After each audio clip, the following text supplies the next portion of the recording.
سورہ الحشر قرآن کی 59ویں صورت ہے۔ اس میں 24 آیات اور 3 رکوع ہیں۔ بسم اللہ الرحمن الرحیم۔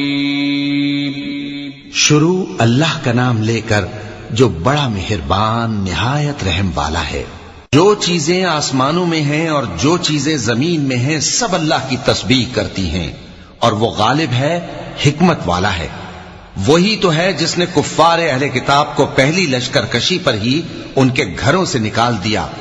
مسلمانوں، تمہارے خیال میں بھی نہ تھا کہ وہ نکل جائیں گے، اور وہ لوگ یہ سمجھے ہوئے تھے کہ ان کے قلعے ان کو اللہ کے عذاب سے بچا لیں گے، مگر اللہ نے ان کو وہاں سے آ لیا جہاں سے ان کو گمان بھی نہ تھا، اور اس نے ان کے دلوں میں دہشت ڈال دی کہ اپنے گھروں کو خود اپنے ہاتھوں اور مومنوں کے ہاتھوں سے اجاڑنے لگے۔ تو اے بصیرت کی آنکھیں رکھنے والو، عبرت حاصل کرو۔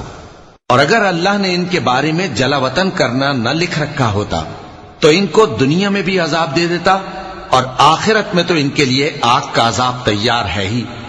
یہ اس لیے کہ انہوں نے اللہ اور اس کے رسول صلی اللہ علیہ وآلہ وسلم کی مخالفت کی، اور جو شخص اللہ کی مخالفت کرے تو اللہ اسے سخت عذاب دینے والا ہے۔ مومنوں، کھجور کے جو درخت تم نے کاٹ ڈالے یا ان کو ان کی جڑوں پر کھڑا رہنے دیا، سو یہ اللہ کے حکم سے تھا، اور اس سے مقصود یہ تھا کہ وہ نافرمانوں کو رسوا کرے۔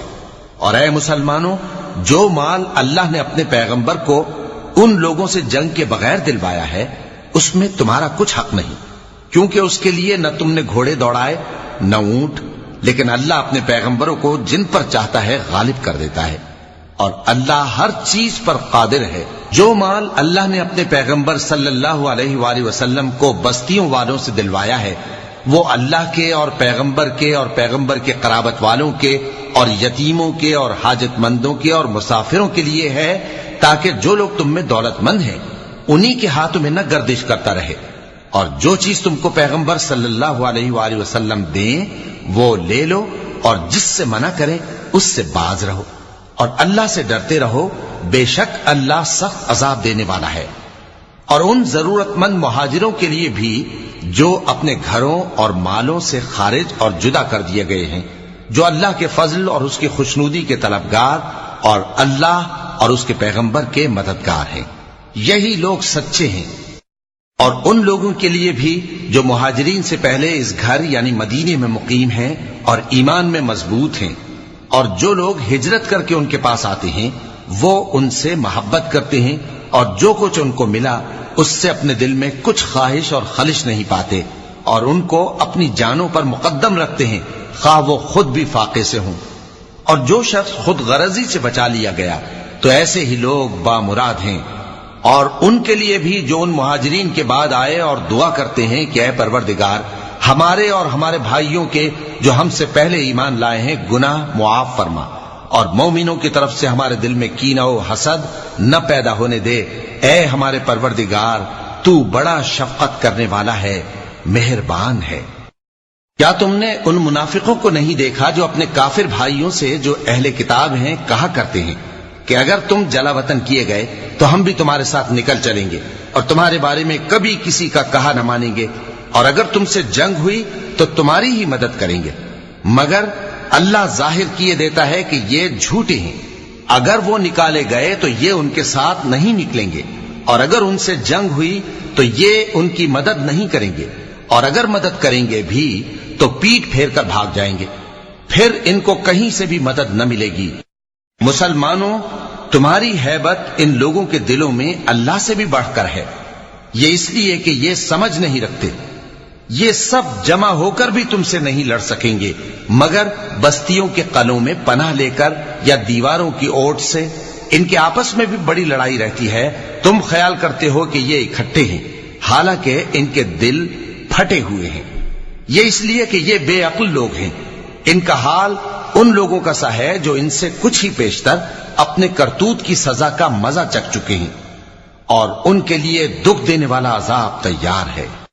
منافقوں کی مثال شیطان کی سی ہے کہ انسان سے کہتا رہا کہ کافر ہو جا، پھر جب وہ کافر ہو گیا تو کہنے لگا کہ مجھے تجھ سے کچھ سروکار نہیں، مجھ کو تو اللہ رب العالمین سے ڈر لگتا ہے۔ تو دونوں کا انجام یہ ہوا کہ دونوں دوزخ میں جائیں گے، ہمیشہ اس میں رہیں گے، اور بے انصافوں کی یہی سزا ہے۔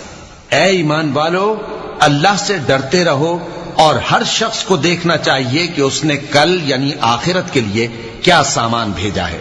اور ہم پھر کہتے ہیں کہ اللہ سے ڈرتے رہو، بے شک اللہ تمہارے سب اعمال سے خبردار ہے۔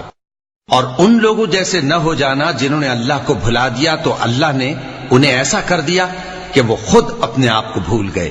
یہی لوگ ہیں نافرمان۔ اہل دوزخ اور اہل بہشت برابر نہیں، اہل بہشت ہی کامیابی حاصل کرنے والے ہیں۔ اگر ہم یہ قرآن کسی پہاڑ پر نازل کرتے تو تم اس کو دیکھتے کہ اللہ کے خوف سے دبا اور پھٹا جاتا ہے۔ اور یہ مثالیں ہم لوگوں کے لیے بیان کرتے ہیں تاکہ وہ غور کریں۔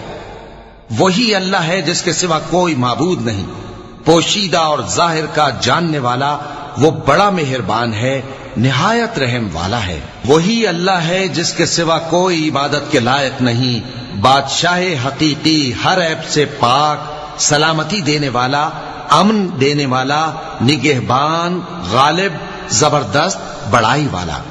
اللہ مشرکوں کے شرک سے پاک ہے۔